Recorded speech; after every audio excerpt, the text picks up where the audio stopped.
Selamat pagi, apa kabar kita semuanya? Baik, sebelum kita mendengarkan renungan singkat hari ini, saya kembali mengajak kita untuk berdoa. Mari kita berdoa. Tuhan yang baik, Tuhan yang luar biasa, kami mengundang Engkau hadir dalam hari ini, hari yang luar biasa, hari yang spektakuler, hari mukjizat, hari damai, hari bahagia, hari yang menjadikan kami lebih dekat dengan Engkau. Hari ini kami berdoa, buka paradigma kami untuk Engkau ubah menjadi sama seperti Kristus. Kami siap mendengarkan firman Allah. Demi nama Tuhan Yesus, amin, amin. Baik Bapak Ibu yang dikasihi Tuhan, di layar ini tertera ada bacaan Alkitab setahun. Hari ini Anda boleh lihat di layar ini, Anda boleh baca Alkitab Anda. Baik, hari ini kita akan buka Yohanes 3 ayat 16. Yohanes 3 ayat 16, saya baca untuk saudara. Karena begitu besar kasih Allah akan dunia ini, sehingga Ia telah mengaruniakan anaknya yang tunggal, supaya setiap orang yang percaya kepadanya tidak binasa, melainkan beroleh hidup yang kekal. Sekali lagi, Yohanes 3 ayat 16. Karena begitu besar kasih Allah akan dunia ini, sehingga Ia telah mengaruniakan anaknya yang tunggal, supaya setiap orang yang percaya kepadanya tidak binasa, melainkan beroleh hidup yang kekal. Bapak Ibu yang dikasihi Tuhan Yesus, topik hari ini adalah True disciple is living relationship with the teacher. True disciple is living relationship with the teacher. Murid yang benar adalah hidup akrab, hidup karib dengan gurunya. Nah, guru di sini adalah Yesus Kristus. Guru di sini adalah Tuhan kita. Satu-satunya guru kita adalah Yesus Kristus. Jadi guru kita punya kasih. Guru kita begitu besar kasihnya, sehingga Dia, Allah Bapa, mengaruniakan anaknya yang tunggal, yaitu guru kita, supaya setiap orang, yaitu murid-muridnya, yaitu saudara dan saya, yang percaya kepada Yesus tidak binasa, melainkan beroleh hidup yang kekal. Asal kata disciple dari bahasa Inggris ke terjemahannya ke Indonesia ada 4. Yang pertama, disciple itu artinya rasul. Yang kedua adalah pengikut. Yang ketiga murid. Yang keempat adalah penganut. Bapak Ibu yang dikasihi Tuhan, kalau saudara dan saya dalam pendidikan, murid-murid itu akan mendengarkan apa yang dikatakan oleh guru. Guru menceritakan, murid-murid mendengar. Nah, Bapak Ibu yang dikasihi Tuhan, saya ada ayat yang luar biasa yang saya tantang Anda untuk baca ini. 1 Petrus 2 ayat 2. Dan jadilah sama seperti bayi yang baru lahir, yang selalu ingin akan air susu yang murni dan yang rohani, supaya olehnya kamu bertumbuh dan beroleh keselamatan.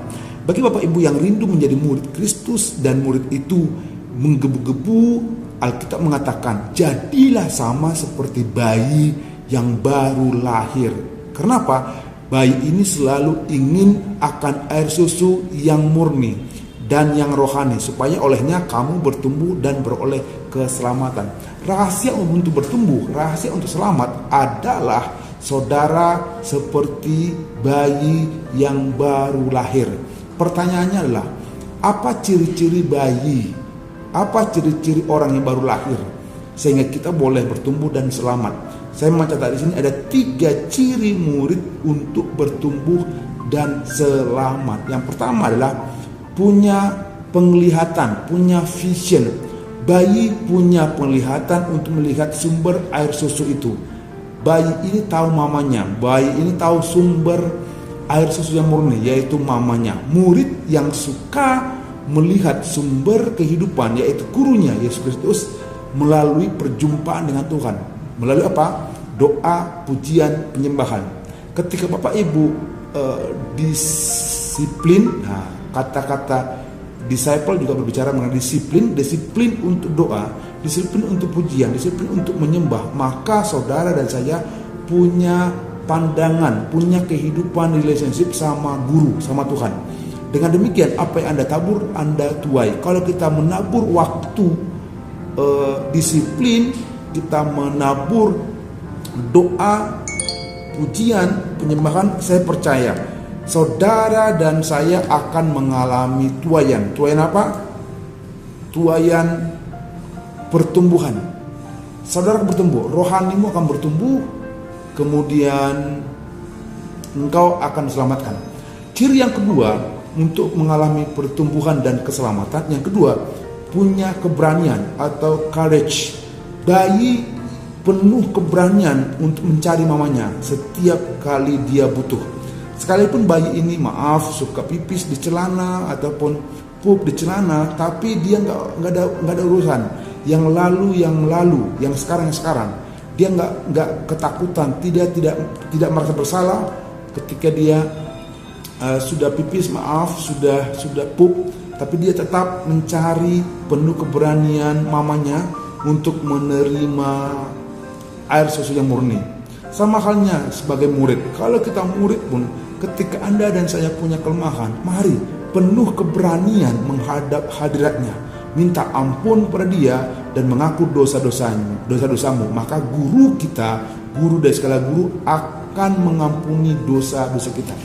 Yang ketiga adalah patience, kesabaran. Bayi dengan sabar dan tenang menerima aliran air susu yang murni untuk menerima pertumbuhan.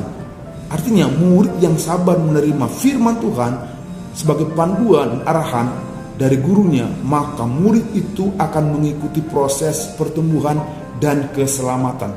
Mari sabar mendengarkan berita baik. Mari sabar mendengarkan firman Tuhan. Mari sabar dalam penantian akan Tuhan, maka engkau akan mengalami pertumbuhan dan keselamatan. Bapak Ibu yang dikasihi Tuhan, doa saya setiap kita mendengarkan firman Tuhan ini dijumpai Tuhan. Amin. Kesimpulan, ada 3 ciri-ciri orang atau murid inginnya mengalami pertumbuhan dan keselamatan. Yang pertama, miliki vision, miliki penglihatan. Lihatlah Tuhan melalui doa, pujian, penyembahan. Yang kedua, miliki keberanian setiap saat masuk ke hadiratnya tanpa tedeng-aling, masuk saja karena Tuhan baik. Tuhan baik. Yang terakhir adalah miliki kesabaran ketika Anda mendengarkan firman, Anda terima arahan, Anda terima panduan, Anda terima firman Tuhan, maka hidupmu akan bertumbuh dan diselamatkan. Demikian firman Tuhan. Saya Pendeta Frans Sinaga berdoa semua yang mendengar firman Tuhan ini mengalami pertumbuhan, mengalami keselamatan. Mari kita berdoa. Tuhan, hamba berdoa untuk seluruh umat Tuhan yang mendengar firman Tuhan ini. Jumpai kami. Aku berdoa, berikan kepada kami hati seperti bayi yang bertumbuh lahir baru, yang mau mencari air susu yang murni.